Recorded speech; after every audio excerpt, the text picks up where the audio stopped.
Hello everyone, welcome to episode number 16 of Get Real with Rajiv. And today we have Shweta, who's behind the camera, who's going to be the voice of your questions. So Shweta, shoot the first question. The first question is by Divya Srinivasan. It's on LinkedIn. So her question is, while my boss is appreciative of all the initiatives and work that I do, at least at the surface level, he does not give me productive or specific feedback. I'm left all by myself to figure things out. When I ask him for feedback and suggestions, at least at the macro level, he either has no time or no interest, maybe because he probably thinks HR is the only support function. While I love my work and workplace, except I'm not sure if I meaningfully contribute. What should I do, Rajiv? Well, Divya, based on your question, I'm guessing you're a HR professional in the organization and you're seeking feedback from the business about whether you're contributing or not. And here's what I would suggest. If your boss is not giving you the feedback, the first step is to communicate to him why you need that feedback from him and how you're feeling a little uncertain, how you're feeling like you're just floating and going with the flow. And unless you don't communicate that, you can't expect him to understand what you are feeling. I know you've asked him for feedback, but tell him what you're feeling because he's not giving you the feedback.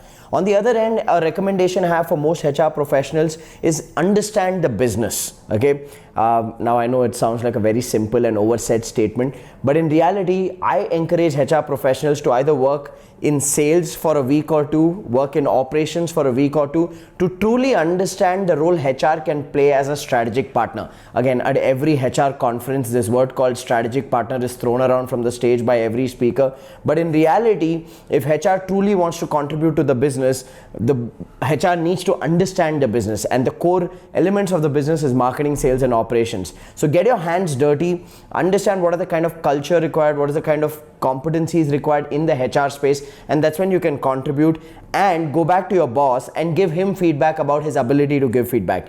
Tell him what is he not doing well and what he needs to do specifically. Those would be initial steps I would recommend for you, Divya. Get started with this and let us know how that goes for you. Shweta, what do we have as a second question? The second question is by Pawan Chhabria on YouTube, and his question is, you keep suggesting that a business owner should be proactive, creative, and not reactive.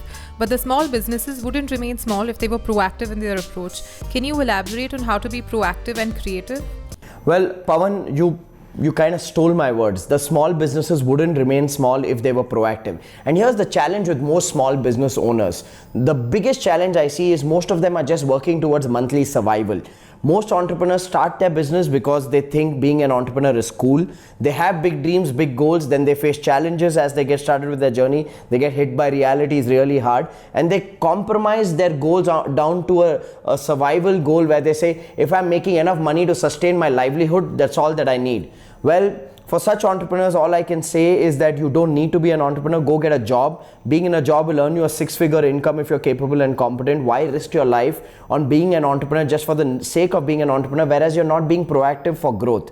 If your approach to business is just being reactive and waiting for things to happen, my friend, you don't have the traits of an entrepreneur then. You are best suited in a job, and there's nothing wrong in being in a job. So just ask yourself, who do you want to be? Why do you want to be an entrepreneur? And if the answer is you want to be an entrepreneur because you want to create something scalable and profitable, then you're in the right space. But if your answer is all you want from your business is monthly survival so that your livelihood is taken care of, then you're using the wrong vehicle to reach the wrong destination. So my suggestion would be stay proactive. And to answer the second part of the question, how do you stay proactive?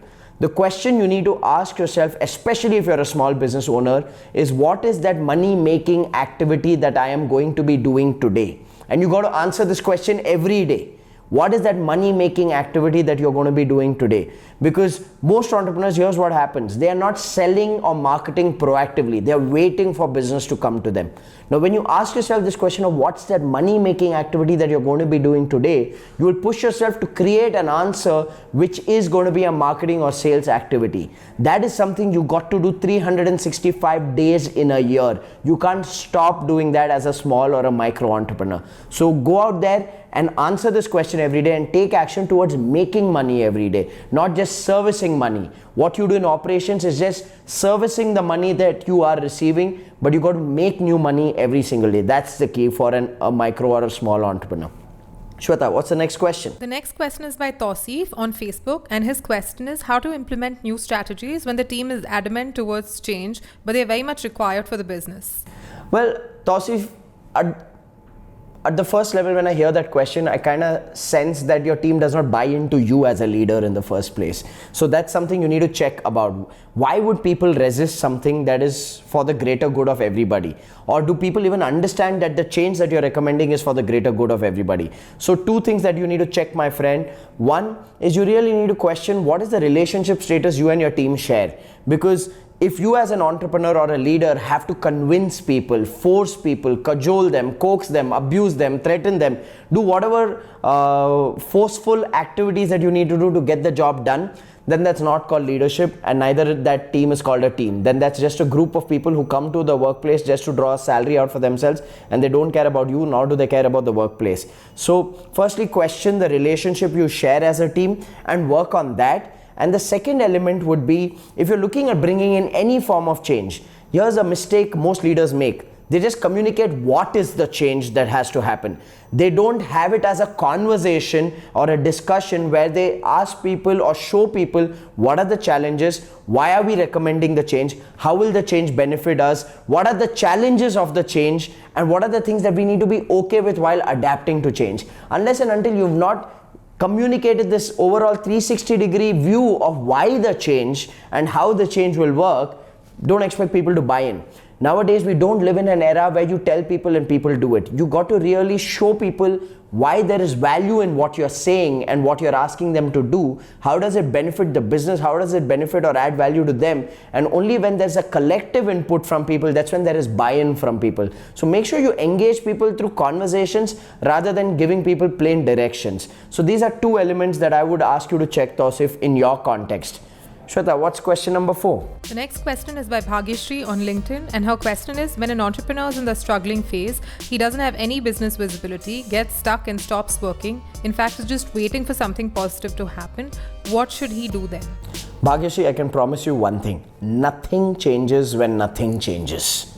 So if you don't do anything to change your existing situation, nothing's going to happen. I promise you, this has not happened with anybody where suddenly lightning struck, heaven's doors opened, God himself or herself came down and said, you are the chosen one. It does not happen with people. So please wake up to that reality and take any kind of productive action.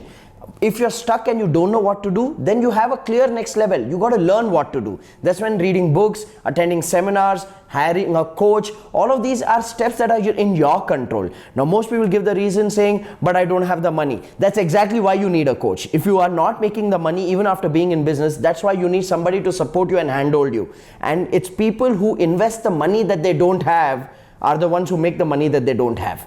If you're sitting there and waiting for something magical, mystical to happen, it's never going to happen. So please wake up, get out there, find someone who can support you, learn, take action, move in the direction of your goals. Make sure that you break down your goals into activities that you can do on a daily basis. What's that one small step that you can take towards moving towards those goals is what you need to ask yourself every day and every hour, and keep moving in that direction, Bhagyashree. Please don't sit there waiting for some magic to happen. There's no Labha Kala, there's no Yamaganta Kala, none of that works. Just make sure that you work. So law of action is the best action. So that's what I would recommend for you, Bhagyashree. So with that, we have come to the end of episode number 16 of Get Real with Rajiv. We need to pick a winner, so Shweta, indicate for me.